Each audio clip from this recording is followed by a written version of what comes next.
Hello lovelies, and welcome to, at long last, a new video. So this video I actually did while we were moving house, so well over a month ago. The last thing to get packed up was my art room, and if you remember, I had a Raskog packed with some of my most used supplies, so I was still able to access some of that stuff, and I was able to do a bit of a layout while we were moving, in the hopes that I would still post it as a video. Well, a month later, and I'm only just putting it up now. I've been really slack with my channel. It's been a crazy couple of months with the move, and then the wedding down in Sydney, and then the retreat. I haven't had any time.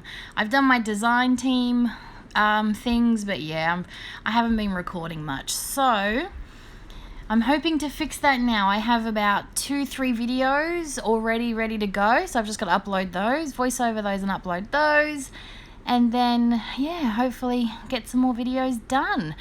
It is that time of the year where I usually start getting back into my December daily. I do have all my Christmas stuff ready.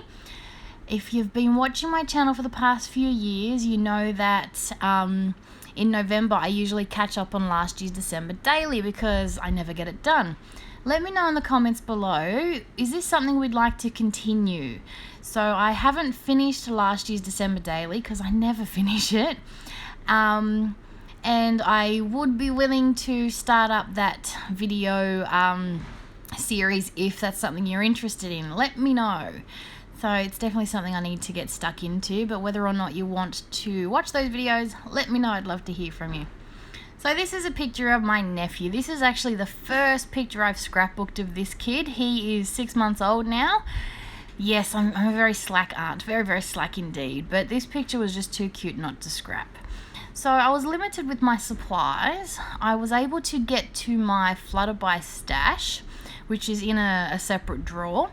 I keep it all together, and yeah, so I decided to use some of that stuff. So I've got the Everyday Etc. cards, I've got one of the background papers. I don't even remember what collection it's from, unfortunately.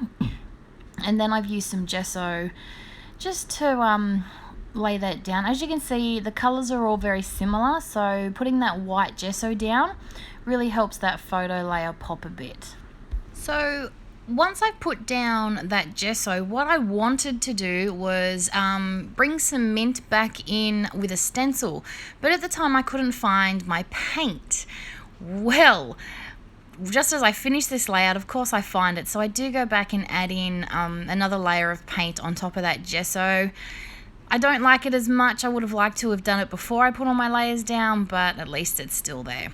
So literally I'm just using some of the stuff that I had out. I kept some things together, not a lot of stuff, just some of my most used, and obviously I had all my Flutterby stuff in the drawer.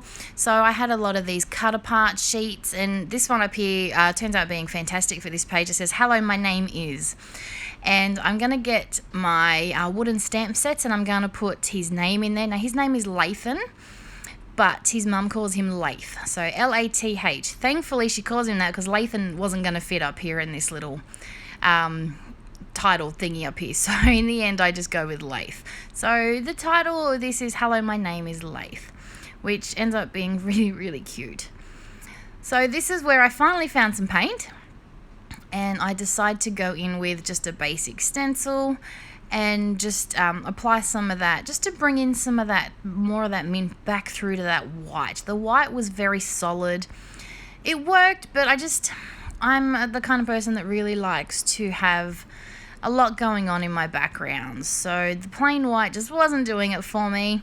Ideally, I would have liked to have a stenciled background and then maybe some stamping in some black ink, but at the time I was limited for supplies, so I just did the best I could. Looking back now, I definitely would have liked to add more, but it still works. This is a really cute picture of my little nephew, and like I always say, it's another photo in the album, so yeah, can't hate that. So this is where I'm going to add my stamping. You've seen me use these before. They are some of my absolute favorite wooden stamps. They're wooden alphabet stamps. I have about 3 different sets of them in 3 different sizes. And this is my big set that I just adore. They're fantastic for making your own titles. Now, as you can see, I messed up a bit up there, but because the Flutterby Designs cut aparts are on photo paper, I was able to actually rub that out with a wet one and re-stamp it, which really helped because I really didn't want to mess that up because it really did look a bit messy. But yeah, there's always paint on my photos. Without fail, I get paint on my photos. I'm so bad for it. And then, just because I felt it needed a bit more black into it, I get some of my Doodlebug alphabets, the sticker alphas, and I'm just going to write cutie down the bottom. Nice and simple, and that's pretty much going to be it for my layout. Now, like I said, this was done when my art room was dismantled. I had very limited supplies. I had limited space. I even had a very weird setup with my camera, which is why it's very, very zoomed in at the moment, but as you can see, I just needed some time to do something creative amongst all the packing. So I hope you've enjoyed the video, and I will be back real soon with a new one. Thanks for watching. Bye for now.